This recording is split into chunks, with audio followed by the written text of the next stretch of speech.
السلام علیکم ورحمۃ اللہ وبرکاتہ، نحمدہ ونصلی علی رسولہ الکریم، اما بعد فاعوذ باللہ من الشیطان الرجیم، بسم اللہ الرحمن الرحیم، رب اشرح لی صدری ویسر لی امری واحلل عقدۃ من لسانی یفقہوا قولی۔ سورۃ الکہف مکی سورت ہے۔ یہ بعثت کے 8ویں اور 10ویں سال کی درمیانی مدت میں نازل ہوئی۔ سورۃ الغاشیہ کے بعد اس کی 110 آیات ہیں، 1577 کلمات ہیں، حروف کی تعداد 6360 ہے۔ اس سورت کی بہت سے فضائل بیان کیے گئے ہیں۔ رسول اللہ صلی اللہ علیہ وسلم نے فرمایا، جو شخص جمعہ کے دن سورۃ الکہف پڑھتا ہے تو 2 جمعوں کے درمیان اس کے لیے نور روشن ہو جاتا ہے، یعنی اس کو ہدایت ملتی ہے۔ یہ نور ہدایت مراد ہے اس سے،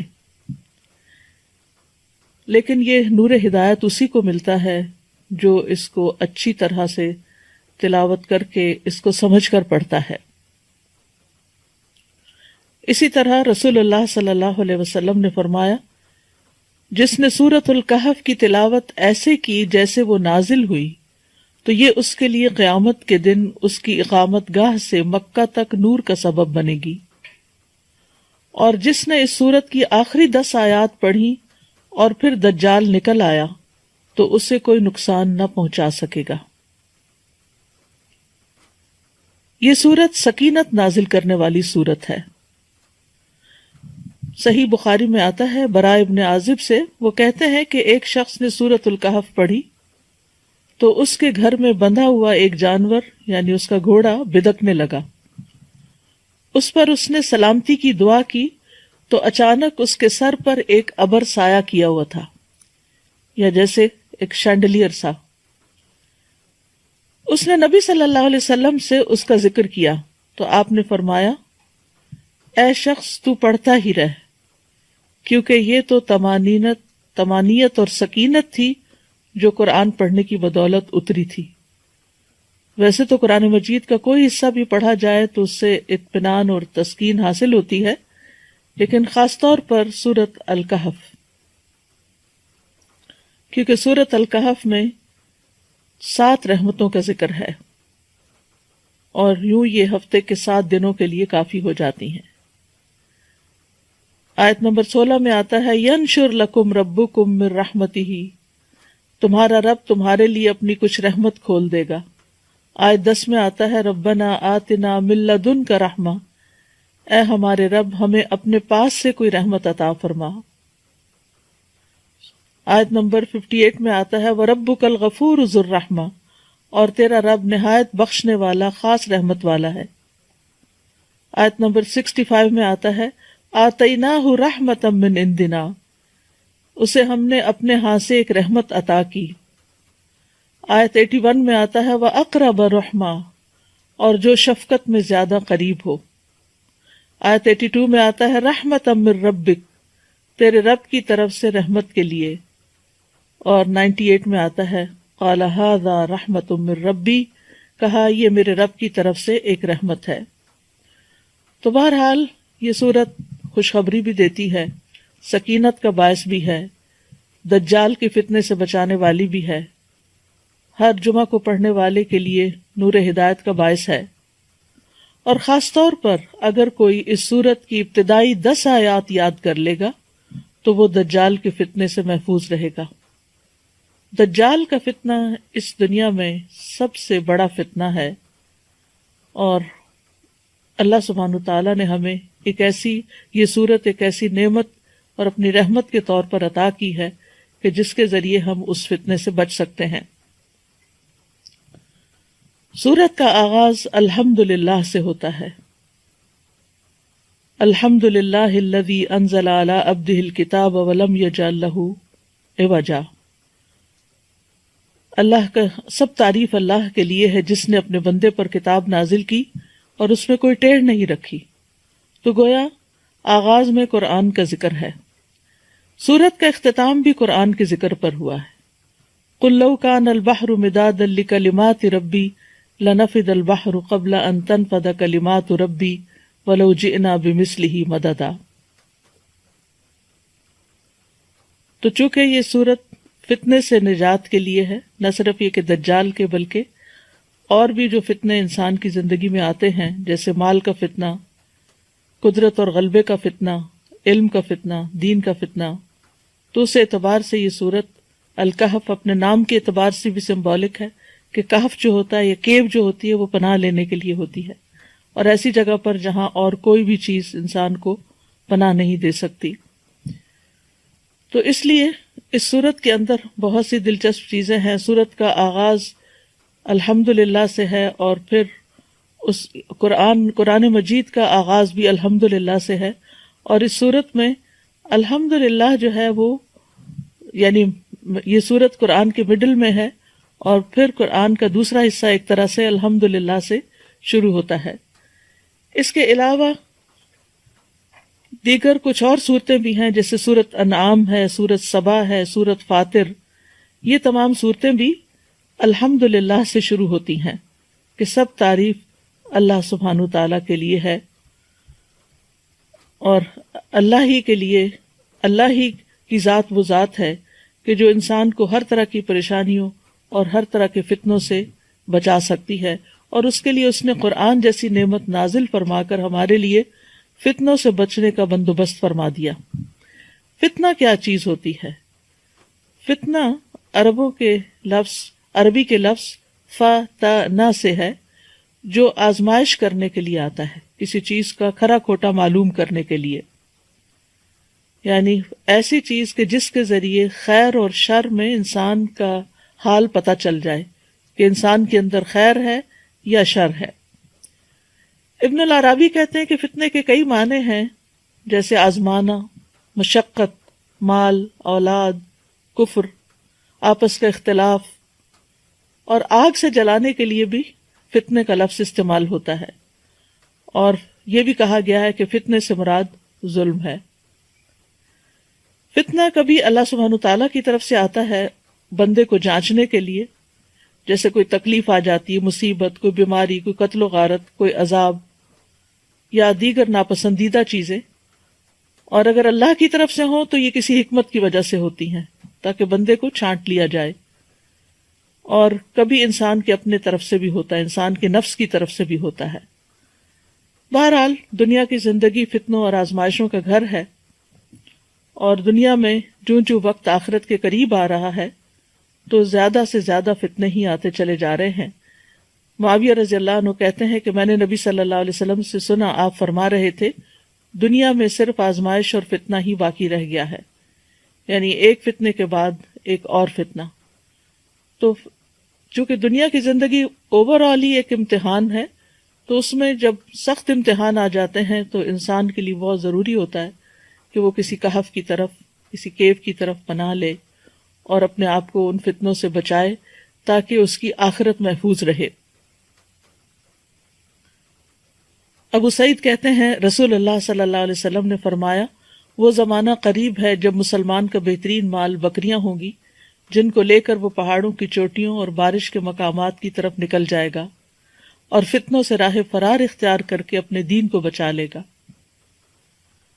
تو فتنے کے زمانے میں خاص طور پر اللہ تعالیٰ کے احکامات پر عمل کرنا اور اس پر استقامت اختیار کرنا بہت ضروری ہوتا ہے تاکہ انسان اپنی آخرت بچا سکے. فتنے کے دور میں دین پر عمل کرنے والے کے لیے اجر بھی بہت زیادہ ہے. آپ نے فرمایا، بلا شبہ تمہارے بعد صبر کے دن آنے والے ہیں، ان میں صبر کرنا ایسے ہوگا جیسے آگ کا انگارہ پکڑنا. ان لوگوں میں دین کے تقاضوں پہ عمل کرنے والے کو اس جیسے 50 عمل کرنے والوں کے برابر ثواب ملے گا. یعنی فتنے کے دور میں اگر کوئی شخص اپنے دین کو تھام کے رکھتا ہے تو اس کے لیے اجر بھی بہت بڑا ہے. آپ نے یہ بھی فرمایا کہ فتنے کے دور میں عبادت کرنا میری طرف ہجرت کرنے کی طرح ہے، اور ایسے میں انسان اپنے دین کی حفاظت کرے، اور اس کے لیے اگر کوئی ایک جگہ چھوڑنی پڑے یا کوئی اپنے اندر تبدیلی لانی پڑے تو وہ لانا ضروری ہے. اور فتنوں سے پناہ بھی مانگنی چاہیے. نبی صلی اللہ علیہ وسلم نے فرمایا اعوذ باللہ من الفتن، میں فتنوں سے اللہ کی پناہ لیتا ہوں. اور ایک اور جگہ پر آتا ہے کہ اعوذ باللہ من سوء الفتن، میں فتنے کی برائی سے اللہ کی پناہ لیتا ہوں. ایک اور دعا ہے اللہم انا نعوذ بک ان نرجع علی اعقابنا او نفتن عن دیننا، اے اللہ ہم اس سے تیری پناہ لیتے ہیں کہ ہم الٹے پاؤں لوٹ جائیں یا اپنے دین کے بارے میں کسی فتنے میں مبتلا ہو جائیں. اسی طرح ایک اور دعا بھی ہے اللہم انی اسألک عملا بالحسنات وترکا للمنکرات واذا اردت فی قوم فتنة وانا فیہم فاقبضنی الیک غیر مفتون. اے اللہ بے شک میں تجھ سے نیکیاں کرنے اور برائیوں کو ترک کر دینے کا سوال کرتا ہوں، اور جب تو لوگوں کو فتنے میں مبتلا کرنا چاہے اور میں وہاں موجود ہوں تو مجھے فتنے سے بچا کر اپنے پاس بلا لینا. تو بہرحال انسان کے لیے فتنے تو کئی ایک ہو سکتے ہیں، لیکن سب سے بڑا فتنہ دین میں ہوتا ہے. اسی لیے اس صورت کے اندر جن 4 فتنوں کا ذکر کیا گیا ہے ان میں سب سے پہلے دین کے فتنے کی بات کی گئی ہے. بہرحال اللہ تعالیٰ سے دعا ہے کہ وہ ہمیں اس صورت کو صحیح طور پر سمجھنے کی توفیق دے، اور آج کل کے حالات میں جو سب لوگ پریشانی کا شکار ہیں ان میں ان کے لیے ایک امید کا پیغام ہو. تو سب سے پہلے بسم اللہ الرحمن الرحیم. ہر صورت کے آغاز میں بسم اللہ ہوتی ہے، اور بسم اللہ جو ہے سوائے صورت التوبہ کے، لیکن صورت النمل میں بسم اللہ الرحمن الرحیم کی آیت آتی ہے، جس سے یہ پتہ چلتا ہے کہ قرآن مجید میں 114 بار بسم اللہ کا ذکر ہے. تو اس آیت کی اہمیت کے پیش نظر ہم تھوڑی سی بات اس کے اوپر کریں گے کہ قرآن مجید کے شروع میں یا تلاوت کے شروع میں بسم اللہ پڑھنا کیوں ضروری ہے. بسم اللہ کیا ہے؟ اللہ کے نام کے ساتھ جو بہت مہربان، بار بار رحم فرمانے والا ہے. یعنی میں اس سورت کا آغاز اللہ کے نام کے ساتھ کرتی ہوں، اور اللہ کا نام جو ہے وہ بہت بابرکت ہے. تبارک اسم، جیسے سورۃ الرحمن میں آتا ہے تبارک اسم ربک ذی الجلال والاکرام، بہت بابرکت ہے تیرے رب کا نام جو جلال و اکرام والا ہے. تبارک اسم ربک ذی الجلال والاکرام. تو بہرحال جب ہم اللہ کے نام سے کوئی چیز شروع کرتے ہیں تو پھر برکت بھی آتی ہے، اللہ کی مدد آتی ہے، اللہ تعالیٰ کی طرف سے رحمت آتی ہے، اور وہ کام ہمارے لیے آسان ہو جاتا ہے. اور پھر اس میں ہم دیکھتے ہیں کہ الرحمن الرحیم، اللہ سبحانہ تعالیٰ کی 2 صفات اس کا ذکر آیا ہے، اور یہ دونوں ہی ان کا اصل مادہ جو ہے وہ رحم ہے، کہ اللہ کے نام کے ساتھ جو بہت مہربان، بہت رحم فرمانے والا ہے. تو اس سے یہ پتہ چلتا ہے کہ قرآن کا نزول جو ہے یہ سراسر اللہ کی رحمت ہے، اور قرآن پڑھنے کی توفیق جو ہوتی ہے انسان کو، یہ بھی سراسر اللہ سبحانہ تعالیٰ کی رحمت سے ہوتا ہے. جب تک اس کی رحمت نہ ہو تو ہم نہ قرآن کو پڑھ سکتے ہیں نہ اس کو سمجھ سکتے ہیں. اور قرآن کا نزول جو ہے یہ بھی سراسر اللہ سبحانہ تعالیٰ کی رحمت ہی کی مینیفسٹیشن ہے. الرحمن علم القرآن، کہ رحمان ہے جس نے قرآن کی تعلیم دی ہے. تو اس میں ایک بہت اہم نقطہ یہ بھی ہے کہ جب انسان علم سیکھے یا سکھائے تو اسے اللہ کی رحمت طلب بھی کرنی چاہیے، اور دوسروں کے ساتھ بھی مہربانی کا سلوک کرنا چاہیے. یعنی اپنے اعتبار سے یہ کہ یہ میرے اندر کوئی تکبر نہ ہو، کیونکہ یہ جو کچھ مجھے نعمت ملی ہے قرآن سیکھنے کی یا سکھانے کی، یہ دراصل اللہ کی رحمت کی وجہ سے ہوا ہے، اس میں میرا کوئی کمال نہیں. اور دوسرا یہ ہے کہ جس کو آپ سکھا رہے ہوں اس کے لیے بھی آپ کے دل میں ایک شفقت اور محبت ہونی چاہیے. نبی صلی اللہ علیہ وسلم کے ساتھ لوگوں نے جیسا بھی سلوک کیا، مکہ کے مشرکین ہوں یا مدینہ کے منافقین ہوں، لیکن آپ نے ہمیشہ صبر اور حوصلے سے کام لیا، اور اپنا کام کرتے چلے گئے اور لوگوں کے ساتھ واقعی رحمت للعالمین بن کر ان کے ساتھ بہترین سلوک کیا. تو ہم میں سے جو بھی شخص قرآن کے ساتھ متعلق ہو اسے چاہیے کہ وہ لوگوں کے ساتھ رحمت کا سلوک کرے، مہربانی کا سلوک کرے. امام شافعی کے ایک شاگرد تھے مزنی، تو وہ اپنے ساتھ بہت سخت تھے. جہاں تک سیلف ڈسپلن کا تعلق تھا تو بہت ہی، یعنی تمام ان کے شاگردوں میں سے بہت سیلف ڈسپلن کے مالک اور اپنے اوپر سختی کرنے والے ہر معاملے میں. لیکن جب وہ لوگوں کے ساتھ معاملہ کرتے تھے، اپنے طالب علموں کے ساتھ، اپنے شاگردوں کے ساتھ، تو ان کے ساتھ بہت شفقت کا سلوک کرتے تھے، اور خاص طور پر فتویٰ دینے میں بہت لوگوں کے لیے ایز تلاش کرتے تھے، مشکل نہیں پیدا کرتے تھے. اور نبی صلی اللہ علیہ وسلم کی تعلیم بھی یہی ہے کہ یسروا ولا تعسروا، آسانی پیدا کرو اور مشکل پیدا نہ کرو. تو لوگوں کو جب دین سکھایا جائے تو ان کے لیے آسانیاں پیدا کی جائیں. تو بسم اللہ الرحمن الرحیم، اللہ کے نام کے ساتھ ہم آغاز کر رہے ہیں، اس امید کے ساتھ کہ اللہ سبحانہ وتعالی ہم پر اپنی رحمت فرمائے گا اور اپنی مہربانیاں ہم پر عام کرے گا، دنیا میں بھی اور آخرت میں بھی. پھر فرمایا، پہلی آیت ہے، الحمد للہ الذی انزل علی عبدہ الکتاب ولم یجعل لہ عوجا. سب تعریف اللہ کے لیے ہے جس نے اپنے بندے پر کتاب نازل کی اور اس میں کوئی کجی نہیں رکھی، کوئی ٹیڑھا پن نہیں رکھا. تو سورت کا آغاز الحمد للہ سے ہوتا ہے، اور الحمد للہ کا لفظ جو ہے حمد کا مطلب ہے محبت اور تعظیم کے ساتھ جس کی تعریف کی جا رہی ہے اس کا مکمل وصف بیان کرنا، یعنی ایسی تعریف جس میں محبت ہو اور تعظیم ہو.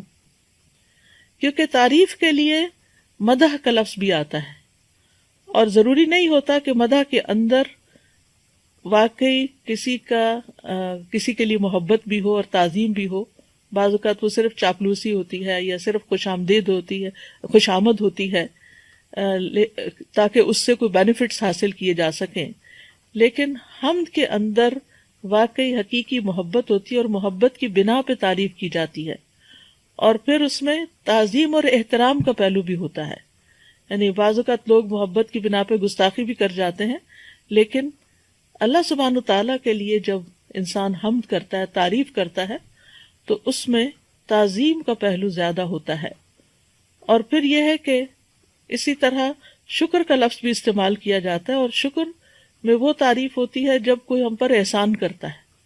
لیکن اللہ سبحانہ تعالیٰ تو وما بکم من نعمت فمن اللہ، جتنی بھی نعمتیں ہمارے پاس ہیں وہ سب کی سب اللہ سبحانہ تعالیٰ کی طرف سے ہیں. اور اس بنا پر کہ اللہ سبحانہ تعالیٰ اپنی ذات، اپنی صفات، اپنے افعال میں کامل ہے، تو تعریف اللہ ہی کی ہے. جہاں تک بندوں کی تعریف کا تعلق ہے تو بندے تعریف ڈیزرو نہیں کرتے، کیونکہ بندے جو ہیں ان میں کمال نہیں ہے. اگر کوئی ایک کام اچھا کریں گے تو 10 اس میں غلطیاں بھی ہوں گی. یعنی اگر کوئی مثلا نیکی کا کام کرتا ہے، کوئی مثلا صدقہ خیرات کر رہا ہے، تو ہم اس بنا پر کہ یہ بڑا سخی ہے اس کی تعریف شروع کر دیتے ہیں، لیکن ہمیں نہیں پتا کہ اس نے وہ صدقہ کس نیت کے ساتھ کیا ہے، اور وہ صدقہ قبول بھی ہوا یا نہیں قبول ہوا، یا یہ کہ صدقہ کرنے کے بعد اس نے کوئی احسان جتایا ہے، یا اس نے دوسرے کو کوئی دکھ دیا ہے. تو اب ہم تو صرف ایک ظاہری صورت دیکھ رہے ہیں کہ فلاں نے اتنا لوگوں میں تقسیم کیا یا بانٹا یا دیا یا اللہ کی راہ میں دیا، لیکن یہ کامل وصف نہیں ہے اس کے اندر اس کی نیت کی خرابی بھی ہو سکتی ہے، اور اس میں اذیت بھی ہو سکتی ہے، یا کوئی اور مشکل بھی آ سکتی ہے. لیکن اللہ سبحانہ تعالیٰ جب اس کی تعریف کی جاتی ہے تو وہ مکمل تعریف ہوتی ہے. تو الحمد للہ، تعریف اللہ کے لیے ہے. یہ جو لام ہے للہ میں، یہ لام جو ہے یہ اختصاص کا بھی ہے اور استحقاق کا بھی ہے. استحقاق کا مطلب یہ ہے کہ اللہ سبحانہ تعالیٰ ہی حقدار ہے، اور حمد اللہ ہی کے ساتھ خاص ہے، بندوں کی حمد نہیں ہو سکتی. اسی لیے آپ دیکھیں نا کہ جب کسی شاعر کو کسی بادشاہ کی تعریف لکھنی ہوتی ہے تو اس کو کیا کہتے ہیں؟ مدح. اسی طرح رسول اللہ صلی اللہ علیہ وسلم کی جب نعت لکھی جاتی ہے تو اس کو بھی مدح الرسول کہتے ہیں، حمد الرسول نہیں کہتے. ہم صرف اللہ کے لیے، الحمد للہ، کہ تعریف صرف اور صرف اللہ کے لیے ہے. اور پھر ال جو شروع میں آیا ہے سب تعریف یعنی مکمل، ال استغراق کا، یعنی استغراق یعنی کہ پوری طرح انکمپس کیا ہوا، کہ مکمل تعریف جو ہے اور کامل تعریف جو ہے وہ اللہ سبحانہ تعالیٰ ہی کے لیے ہے. تو للہ ہی اللہ کے لیے خاص بھی ہے، اور لام کے وجہ سے اللہ تعالیٰ اس کا حقدار بھی ہے، یعنی حق اسی کا ہے کہ اس کی تعریف کی جائے، کیونکہ جو کچھ اس نے کیا ہے اس کے علاوہ کسی اور نے نہیں کیا. اور پھر الحمدللہ کہنا جو ہے وہ میزان کو بھر دیتا ہے. جب حقیقی معنوں میں انسان کا دل شکر سے لبریز ہوتا ہے اور وہ اپنے عمل سے اللہ تعالیٰ کی طرف رغبت کرتا ہے اور اللہ کو راضی کرتا ہے، تو تبھی وہ حقیقی معنوں میں اس کی تعریف کر رہا ہوتا ہے. تو اللہ سبحانہ تعالیٰ کو اپنی تعریف بہت پسند ہے کیونکہ وہ تعریف کا حقدار ہے. بندے بھی اپنی تعریف پسند کرتے ہیں، لیکن بہت دفعہ ایسا ہوتا ہے کہ انہوں نے جو کام نہیں کیا ہوتا اس پہ بھی چاہتے ہیں، وہ یحبون ان یحمدوا بما لم یفعلوا، کہ اس پہ بھی ان کی تعریف ہو جائے جو انہوں نے کیا ہی نہیں. اور اگر وہ چھوٹا سا بھی کوئی کام کرتے ہیں تو تعریف کا طلب کرتے ہیں اور تعریف سننا پسند کرتے ہیں، جبکہ بندے اس کے نہ حقدار ہیں اور نہ ہی ان کے لیے تعریف خاص ہے. تو اللہ سبحانہ تعالی ہمیں یہاں پر یہ سکھا رہے ہیں کہ ہم جب اللہ کی کسی نعمت کا ذکر کریں تو ہم اس کی تعریف کے ساتھ کریں. جیسے اگر اپنی بھی ہم پر بھی کوئی نعمت ہے ہماری ذات پر اللہ تعالیٰ کی، ہماری صحت اچھی ہے، ہمارا دماغ کام کرتا ہے، ہم دیکھ سکتے ہیں، ہم سن سکتے ہیں، ہم بول سکتے ہیں، تو ہمیں الحمدللہ کہہ کر بات شروع کرنی چاہیے، یا نعمت کا ذکر کرنے کے بعد الحمدللہ کہنا چاہیے. تو آغاز میں بھی کاموں کے اللہ کی تعریف ہونی چاہیے، اور اختتام پر بھی ہونی چاہیے جب اللہ تعالیٰ توفیق دے کہ وہ کام مکمل ہو گیا ہے. الحمد وآخر دعوانا ان الحمد للہ رب العالمین. اور اللہ سبحانہ تعالیٰ اپنے کاموں کی ابتدا بھی اور اختتام پر بھی اپنی ذات کی تعریف کرتا ہے. وَلِلَّهِ الْحَمْدُ فِي السَّمَاوَاتِ وَالْأَرْضِ وَلَهُ الْكِبْرِيَاءُ، کہ سب تعریف اللہ ہی کے لیے ہے، آسمانوں میں بھی اور زمین میں بھی، کیونکہ وہی دراصل حقدار ہے. اور اسی طرح یہ ہے کہ دنیا میں بھی اللہ تعالیٰ کی تعریف ہے اور آخرت میں بھی. سورۃ القصص میں آتا ہے وَهُوَ اللَّهُ لَا إِلَٰهَ إِلَّا هُوَ لَهُ الْحَمْدُ فِي الْأُولَىٰ وَالْآخِرَةِ وَلَهُ الْحُكْمُ وَإِلَيْهِ تُرْجَعُونَ. اور وہی اللہ ہے جس کے سوا کوئی معبود نہیں، اسی کے لیے دنیا اور آخرت میں سب تعریف ہے، اور اسی کے لیے حکم ہے، اور اسی کی طرف تم لوٹائے جاؤ گے. یعنی حمد فی الاولی والآخرہ، اول بھی اور آخر بھی اسی کی تعریف. اسی طرح نبی صلی اللہ علیہ وسلم اللہ تعالیٰ کی تعریف اس طرح کیا کرتے تھے، خاص طور پر رکوع سے سر اٹھانے کے بعد ربنا ولک الحمد حمدن کثیرا طیبا مبارکن. تو ایک صحابی نے کہی تھی جس کو آپ نے اپریشیٹ کیا تھا کہ اس کو 30 فرشتے اٹھانے کے لیے آئے ہیں اس کا اجر. اور حمدن کثیرا طیبا مبارکن فی کے علاوہ جو آپ فرماتے تھے کہ اللہم لک الحمد ملء السماوات وملء الارض وملء ما شئت من شیء بعد. اے اللہ تیرے ہی لیے ہر قسم کی تعریف ہے جس سے کہ آسمان بھر جائیں اور زمین بھر جائے. کتنی خوبصورت تعریف ہے کہ اتنی تعریف کہ جس سے آسمان بھر جائے اور زمین بھر جائے، اور اس کے بعد ہر وہ چیز جسے تو چاہے وہ بھر جائے. یعنی اللہ ہونا یہ چاہیے کہ بندہ اتنی اللہ کی تعریف کرے کہ دل بھرے ہی نہ، اور پھر وہ بے اختیار پکار اٹھے کہ یا اللہ تیری اتنی تعریف جس سے سارے آسمان بھر جائیں اور ساری زمین بھر جائے، اور اس کے بعد جو چاہے تو اس کو بھی بھر دے. تو ایک دفعہ دل سے الحمدللہ کہنا میزان کو بھر دیتا ہے. یعنی اللہ سبحانہ وتعالیٰ اتنا راضی ہوتا ہے اس بندے سے کہ جو اللہ کی تعریف کرتا ہے کہ اس کا نیکیوں کا پلڑا جو ہے وہ جھک جاتا ہے. اور اسی لیے ہمیں ساری نعمتوں پر اللہ تعالیٰ کی تعریف کرتے رہنا چاہیے، لیکن خاص طور پر یہاں پر جس چیز کا ذکر ہو رہا ہے کہ کس چیز پر اللہ کی تعریف ہے، الذی انزل علی عبدہ الکتاب، کہ جس نے اپنے بندے پر کتاب نازل کی. یعنی اللہ کی تعریف کہ اس نے کتاب نازل کی. انزل ینزل انزال ہوتا ہے اوپر سے نیچے کسی چیز کو لانا. تو اس سے یہ پتہ چلتا ہے کہ اللہ سبحانہ وتعالیٰ اوپر ہے، وہ ہمارے اندر نہیں ہے، وہ ہم سے نیچے نہیں ہے، اور وہ کہاں ہے؟ وہ اوپر ہے. الرحمن علی العرش استوى. تو الحمدللہ الذی انزل علی عبدہ اپنے بندے پر. اپنے بندے سے مراد یہاں محمد صلی اللہ علیہ وسلم ہے. یعنی وہ اللہ کے بیٹے نہیں ہیں، وہ اللہ کے بندے ہیں. اور یہ جو بندگی کی بات ہے، یہ ایک اللہ کے بندے کے لیے سب سے زیادہ خوشی کی بات ہے. یعنی عبد کا لفظ جو ہے یہ بندے کی شان بیان کرتا ہے. الوہیت جو ہے وہ اللہ کے لیے ہے اور بندگی جو ہے وہ بندے کے لیے. تو اللہ سبحانہ تعالیٰ نے آپ صلی اللہ علیہ وسلم کی باقی صفات سے نہیں، آپ کے نام سے نہیں، اللہ محمد نے نہیں کہا، بلکہ آپ کی عبودیت کی صفت کو اجاگر کرنے کے لیے، کیونکہ آپ صلی اللہ علیہ وسلم اللہ کے سب سے زیادہ عبادت گزار بندے تھے. تو قرآن سے بھی فائدہ وہی اٹھاتا ہے جو عبودیت کا حق ادا کرے، جو اللہ کا بندہ بن کر رہے.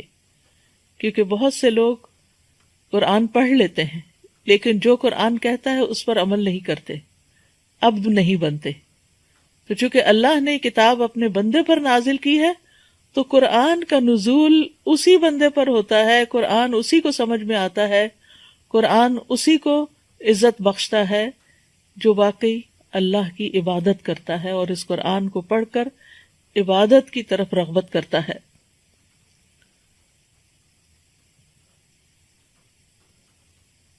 تو یہاں اس شبہ کا بھی ازالہ کر دیا گیا کہ اللہ نے بندے پر کتاب نازل کی ہے، جبریل علیہ السلام نے نہیں اس کو بنایا، یا انہوں نے نہیں گھڑا، یا نبی صلی اللہ علیہ وسلم نے خود سے اس کو نہیں گھڑا، بلکہ اللہ سبحانہ تعالیٰ کی طرف سے یہ کتاب آئی ہے.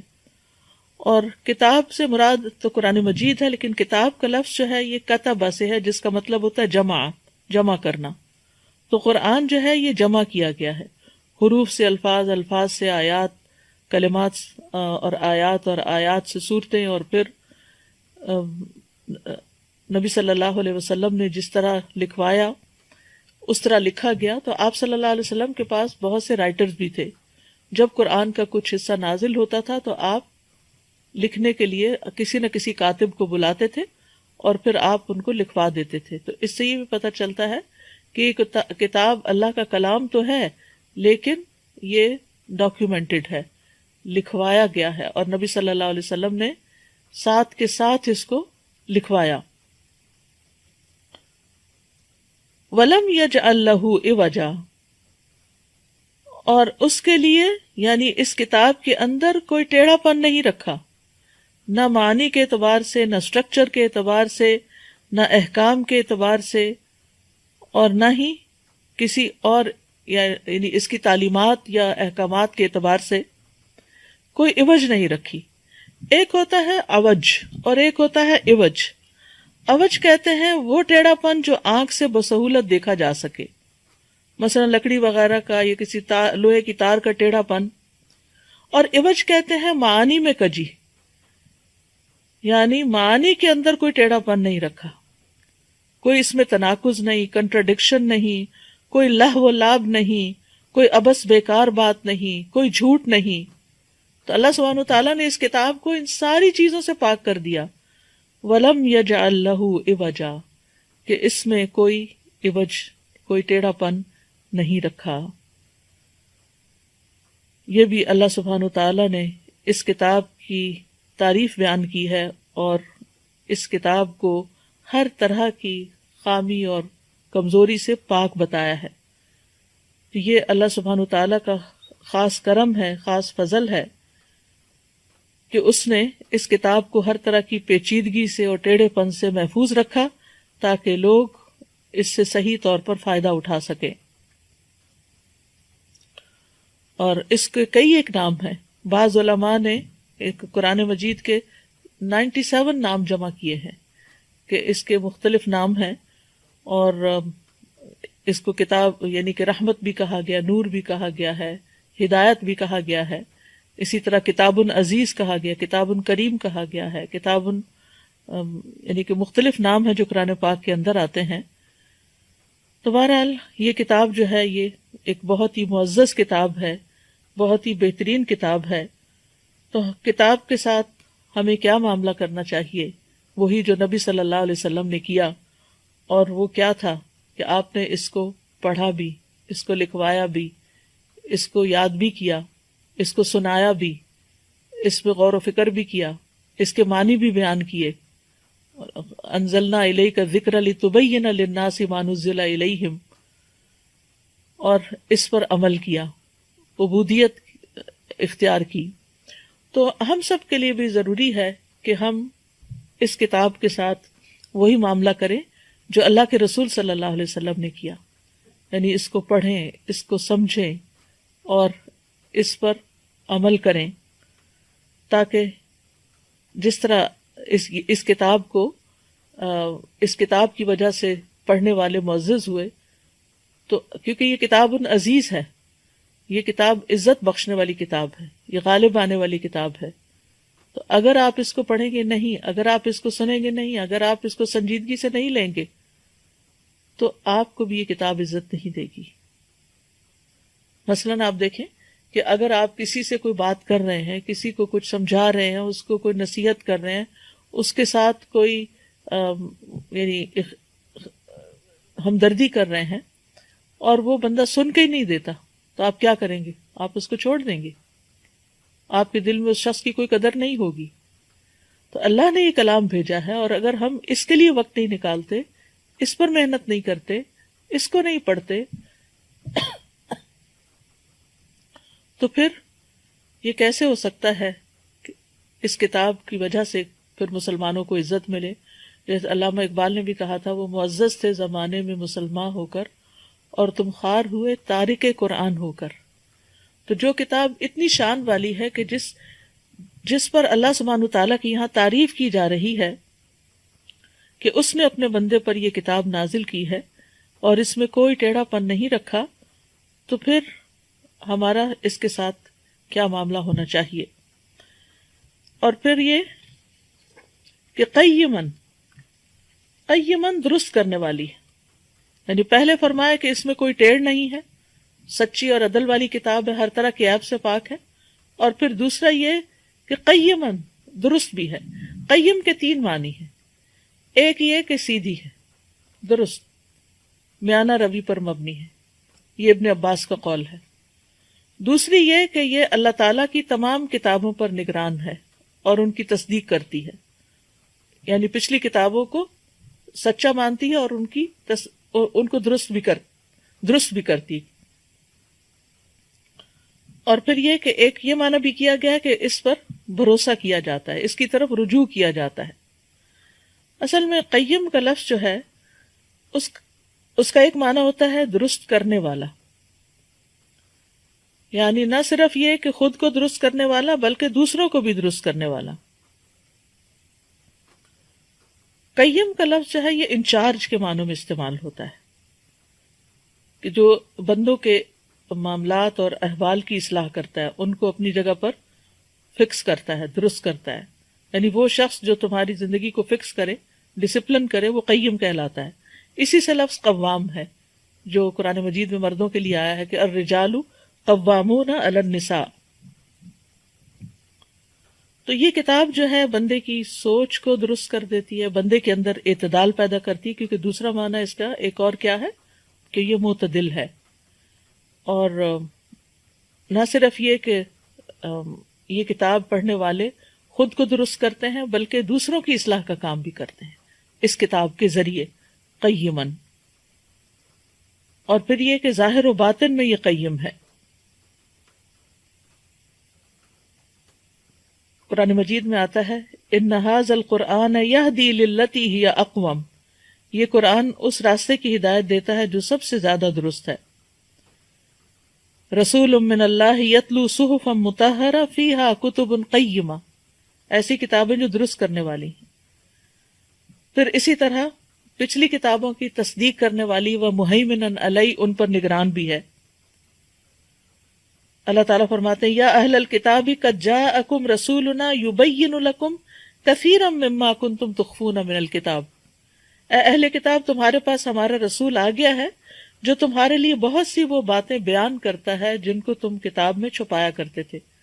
یعنی اس کتاب نے آ کر پچھلی کتابوں میں اگر کوئی تحریف ہوئی یا کچھ تو اس کو بھی درست کیا، اس کو بھی کھول کے رکھ دیا. پھر یہ ہے کہ مقصد کیا ہے اس کتاب کے آنے کا، لینذر، تاکہ ڈرائے. لام جب کسرہ کے ساتھ آتا ہے عربی زبان میں تو تعلیل کے لیے آتا ہے، یعنی اس مقصد کے لیے، اس وجہ سے. اور جب سکون کے ساتھ آتا ہے یعنی لام پہ جب جزم آتی ہے تو وہ امر کے لیے ہوتا ہے، جیسے وَلْيَطَّوَّفُوا بِالْبَيْتِ الْعَتِيقِ، یعنی یہ حکم دیا جا رہا ہے انہیں چاہیے کہ طواف کریں پرانے گھر کا، انکان خانہ کعبہ کا. لِيُنذِرَ بَأْسًا شَدِيدًا، تاکہ یہ سخت عذاب سے خبردار کرے، ڈرائے. یعنی اس قرآن کے ذریعے اللہ تعالیٰ اپنے ہاں موجود عذاب سے ڈرائے لوگوں کو، یا اس شخص کو اپنی اس قضاء و قدر سے ڈرائے جو اس کے احکامات کی مخالفت کرنے والوں کے لیے ہے. اور یاد رکھیے اس میں دنیاوی عذاب اور اخروی عذاب دونوں ہی شامل ہیں. اور یہ بھی اللہ تعالیٰ کی نعمت ہے کہ اس نے اپنے بندوں کو خوف دلایا ہے اور ان کو ان چیزوں سے ڈرایا ہے جو ان کے لیے نقصان اور ہلاکت کا باعث ہیں. لِيُنذِرَ بَأْسًا شَدِيدًا، اور انبیاء جو آئے ہیں تو ان کے جو فرائض منصبی ہوتے ہیں ان میں ڈرانا اور خوشخبری دینا دونوں ہی چیز ہے. اور وہ اپنے پاس سے نہیں ڈراتے، وہ اللہ کی طرف سے آئی ہوئی وحی کے مطابق ڈراتے ہیں. رسول اللہ صلی اللہ علیہ وسلم کی آمد کا ایک مقصد قرآن مجید میں کیا بتایا گیا؟ سورۃ الفتح میں آتا ہے اِنَّا أَرْسَلْنَاكَ شَاهِدًا وَمُبَشِّرًا وَنَذِيرًا، بے شک ہم نے آپ کو گواہی دینے والا، خوشخبری دینے والا اور ڈرانے والا بنا کر بھیجا ہے. تو قیما لینذر بأسا شدیدا من لدنہ. اچھا، اگر اس میں بأسا شدیدا جو ہے یہ عذاب کے لیے استعمال ہوا ہے اور یہ نکرہ آ رہا ہے. جب نکرہ آ رہا ہے تو اس کا مطلب کیا؟ نکرہ کا مطلب کیا ہے کہ کوئی بھی کسی بھی طرح کا عذاب دنیا میں یا آخرت میں، جیسے دنیا میں مختلف طرح کی جو تکلیفیں آتی ہیں انسان پر، بأس جو ہے یہ تکلیف کے لیے بھی استعمال ہوتا ہے، صرف عذاب ہی کے معنوں میں نہیں آتا. تو جیسے یہ تکلیفیں جو ہیں، مثلا انسان کو اپنی صحت کی طرف سے کوئی تکلیف آتی ہے، مالی کوئی تکلیف آ جاتی ہے، کوئی وبا پھیل جاتی ہے، اسی طرح کو بچوں کی طرف سے تکلیفیں آ جاتی ہیں، یعنی انسان، اور پھر یہ کہ جسمانی تکلیفیں آ جاتی ہیں، کبھی روحانی تکلیفیں آتی ہیں، کبھی کوئی خوف آتا ہے، کبھی جان و مال کا نقصان ہوتا ہے. تو یہ ساری چیزیں اللہ کے اذن سے ہوتی ہیں. لِيُنذِرَ بَأْسًا شَدِيدًا مِن لَدُنْهُ، اس کی طرف سے ہے یہ، یعنی جو بھی آ رہا ہے تمہاری زندگی میں یہ اللہ کے اذن سے آ رہا ہے، اللہ کی طرف سے آ رہا ہے. اور اس پر اس نے تمہیں خبردار بھی کیا ہے کہ اگر تم نافرمانیاں کرو گے تو وہ تمہیں دنیا میں بھی پکڑ سکتا ہے، ورنہ آخرت کا عذاب تو ہے ہی کہ جو اللہ کو ناراض کر کے دنیا سے جائے گا پھر اللہ تعالیٰ چاہے تو اسے بخش دے اور چاہے تو اس کو سزا دے. اور پھر یہ کہ یہ ایک عمومی بات کی گئی، من لدنہ، یعنی عمومی طور پر کسی بھی طرح کا. وَيُبَشِّرَ الْمُؤْمِنِينَ، اور خوشخبری دیتا ہے مومنوں کو، الَّذِينَ يَعْمَلُونَ الصَّالِحَاتِ، وہ جو نیک عمل کرتے ہیں.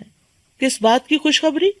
أَنَّ لَهُمْ أَجْرًا حَسَنًا، کہ ان کے لیے بہترین اجر ہے، ان کے لیے بہت ہی عمدہ اجر ہے، ہر طرح کی بھلائی ہے، حسنا۔ اگر ان کو دنیا میں کوئی تکلیف بھی آتی، کیونکہ جب کوئی تکلیف آتی ہے، کوئی بیماری آتی ہے، کوئی مالی تنگی آتی ہے یا جانوں کا نقصان ہوتا ہے، تو مومن کے حق میں اگرچہ تکلیف ہوتی ہے لیکن اس کے حق میں پھر بھی خیر ہوتی ہے اس میں، اور غیر مومن کے حق میں وہ عذاب ہوتی ہے، کیونکہ وہ اس کا مقصد نہیں سمجھ رہا ہوتا، وہ اس کی بنا پہ اللہ سے ناراض ہو جاتا ہے۔ تو یہاں پر خوش کر دینے والی ہے، کس کو؟ مومنوں کو۔ مومنوں کو کون ہے مومن؟ جو دل سے بھی ایمان لائیں، زبان سے بھی اقرار کریں اور عمل سے اس کی تصدیق کریں۔ اصل میں ایمان کا لفظ جو ہے یہ تصدیق جازم کے لیے ہے، ایبسولوٹ بلیف، یعنی پوری طرح پکی طرح کسی چیز کی تصدیق کرنا۔ اور کون سی چیزیں؟ ان میں اللہ کے بارے، اللہ پر ایمان لانے والے، ملائکہ پر، کتب پر، رسل پر، یوم آخرت پر، تقدیر پر، اچھی اور بری اس کی۔ الذین یعملون الصالحات، لیکن یہ خوشخبری کس کے لیے؟ خوش کرنے والی خبر کس کے لیے ہے؟ جو نیک عمل کرتے ہوں۔ پیچھے آپ نے دیکھا انذار کس کے لیے ہے؟ یہ نہیں بتایا، عام ہے، یعنی اس میں مومن کافر سبھی ہو سکتے ہیں، اللہ کی نافرمانی کرنے والے چاہے کسی بھی لیول پر ہوں، سب کے لیے انذار ہے، عمومی بات کی گئی ہے۔ لیکن خوشخبری کے لیے شرط لگا دی گئی ہے، عمومی خوشخبری نہیں ہے۔ الذین یعملون الصالحات، وہ جو نیک عمل کرتے ہیں، صالحات۔ اور ایمان اور عمل صالح جو ہیں وہ لازم و ملزوم ہیں، بلکہ عمل صالح ایمان کے اندر بھی شامل ہیں۔ اور عمل صالح کے لیے سب سے پہلی شرط جو ہے وہ اخلاص ہے، اس طرح سے کہ انسان اپنے عمل میں اللہ کی رضا اور آخرت کے گھر کے سوا کوئی مقصد نہ رکھے اپنے دل میں۔ جب کوئی نیک عمل کر رہا ہو، چاہے کسی کی مدد ہو رہی ہے، مال سے ہو رہی ہے، جان سے ہو رہی ہے، عبادت ہو رہی ہے، دعا ہو رہی ہے، ذکر اذکار ہو رہے ہیں، ان سب کے پیچھے مقصد کیا ہو کہ یہ میں اللہ کی رضا کے لیے کر رہا ہوں۔ اب آپ سوچ سکتا کہ آپ کے ذہن میں سوال یہ آ رہا ہو کہ کیا پھر کسی خاص مقصد یا تکلیف کو دور کرنے کے لیے دعا نہیں کرنی چاہیے؟ ضرور دعا کرنی چاہیے، اور اللہ سبحانہ وتعالیٰ دعا کرنے کو پسند کرتا ہے۔ تو جب اللہ تعالیٰ کو ہم دعا کے ذریعے اللہ کو راضی کریں گے تو پھر اللہ کی رحمت بھی آئے گی، اللہ کی مدد بھی آئے گی، تکلیف بھی دور ہوگی۔ تو اللہ کے لیے خالص ہونے کا مطلب کیا ہے؟ کہ انسان اپنے عمل میں اللہ کی رضا اور آخرت کے گھر کے سوا کچھ اور نہ چاہے، اور دوسرا یہ کہ اللہ کی شریعت کی پیروی کرے، اس سے باہر نہ نکلے، خواہ وہ شریعت محمد صلی اللہ علیہ وسلم کی ہو یا کسی اور نبی کی۔ تو وَيُبَشِّرَ الْمُؤْمِنِينَ الَّذِينَ يَعْمَلُونَ الصَّالِحَاتِ، یہاں ایک بات اور بھی یاد رکھیں، اور وہ یہ ہے کہ ایمان کے درجے مختلف ہوتے ہیں، ہر ایک کا ایمان ایک جیسا نہیں ہوتا۔ کوئی ایمان کے ابتدائی درجے پر ہوتا ہے اور کوئی ایمان کے بہت اونچے درجے پر، جیسے ابو بکر رضی اللہ عنہ۔ ابو بکر رضی اللہ عنہ کا ایمان کس وجہ سے زیادہ تھا، یا ان کا مقام کس وجہ سے زیادہ تھا؟ حضرت عائشہ کہتی ہیں کہ ایسا نہیں کہ انہوں نے اپنے باقی ساتھیوں کے مقابلے میں زیادہ نمازیں پڑھی تھی یا زیادہ اور نیک کام کیے تھے، ان کے اخلاص کی وجہ سے ان کے اخلاص کی وجہ سے ان کا مقام اور مرتبہ دوسروں کے مقابلے میں بڑا ہے۔ اور پھر نیکیوں میں سبقت کرنا، سب سے پہلے آگے بڑھ جانا، ہر کام میں آگے بڑھ جانا۔ تو وَيُبَشِّرَ الْمُؤْمِنِينَ الَّذِينَ يَعْمَلُونَ الصَّالِحَاتِ، تو اس طرح جب ایمان کے درجے فرق ہیں تو پھر اسی کے مطابق خوشخبری بھی فرق درجوں پہ ہے۔ مومنین کے لیے خوشخبری سب مومنوں کے لیے، لیکن سب کے لیے ایک جیسی خوشخبری نہیں، کیونکہ متقین کا اور مقام ہے، محسنین کا اور مقام ہے، اور پھر اسی طرح جنت کے درجات بھی مختلف ہیں۔ یاد رکھیے ایمان گھٹتا بھی ہے اور ایمان بڑھتا بھی ہے۔ نیک کام کرنے سے ایمان بڑھتا ہے، اللہ پہ توکل بڑھتا ہے، اللہ کی محبت بڑھتی، اللہ سے امید بڑھتی ہے، اور برے کام کرنے سے چاہے زبان سے لا الہ الا اللہ بھی کہتے رہیں لیکن اگر عمل اس میں ساتھ شامل نہیں تو پھر اسی اعتبار سے انسان کا زوال بھی شروع ہو جاتا ہے۔ اللہ تعالی ہم سب کو اس سے محفوظ رکھے۔ اور پھر وَيُبَشِّرَ الْمُؤْمِنِينَ الَّذِينَ يَعْمَلُونَ الصَّالِحَاتِ، تو نتیجہ کیا ہے کہ ہمیں زیادہ سے زیادہ صالح عمل کرنے کی طرف توجہ کرنی چاہیے، کیونکہ عمل سے زندگی بنتی ہے، جنت بھی جہنم بھی۔ تو عمل جو ہے وہ ہر حال میں ضروری ہے، اور اس میں ہر طرح کے نیک عمل شامل ہیں، چاہے وہ اللہ تعالیٰ کی عبادت سے متعلق ہوں یا بندوں کی خدمت سے متعلق۔ اور نتیجہ کیا ہے؟ ان لہم، کہ ان کے لیے، لہم یہاں تخصیص کے لیے، کہ بے شک انہی کے لیے ہیں، اجرن حسنا، اچھا اجر، عمدہ اجر، یعنی جیسا ان کے لیے ان کا، اور اجر جو ہوتا ہے وہ عمل کے مقابل ہوتا ہے، اجرت سے ہے، یعنی جتنی محنت کرو گے اتنا ہی تمہیں ریوارڈ ملے گا۔ اور یہ بھی اجرن بأسن کی طرح کیا ہے؟ نکرہ ہے، اور جب نکرہ ہوتا ہے تو پھر اس میں عموم بھی پایا جاتا ہے، یعنی ہر طرح کا اجر شامل ہو جاتا ہے۔ حسنن، عمدہ، اور اجرن حسنن میں دنیا کا اجر بھی اور آخرت کا اجر بھی، جیسے قرآن مجید میں سورۃ یونس میں آتا ہے للذین احسنوا الحسنی وزیادہ، کہ جن لوگوں نے اچھا کیا ان کے لیے اچھائی ہے اور زیادہ بھی ہے،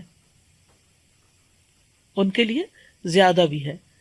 اسی طرح حل جزاء الاحسان الا الاحسان، کیا احسان کا بدلہ کچھ اور بھی ہو سکتا ہے؟ اور پھر جو لوگ چھپ کے عبادت کرتے ہیں اور راتوں کو عبادت کرتے ہیں تو اس کے بارے میں سورۃ سجدہ میں آتا ہے فلا تعلم نفس ما اخفی لهم من قرۃ اعین، تو کوئی شخص نہیں جانتا کہ ان کے لیے آنکھوں کی ٹھنڈک میں سے کیا کچھ چھپا کے رکھا گیا ہے۔ لیکن یہ آنکھوں کی ٹھنڈک جنت میں کس کے لیے ہے؟ جس کے لیے دنیا میں اس کی نماز آنکھوں کی ٹھنڈک ہے، اور خاص طور پر رات کی عبادت کو وہ انجوائے کرتا ہے اور اس میں اخلاص ہوتا ہے، اللہ تعالیٰ کی رضا کے لیے وہ کرتا ہے۔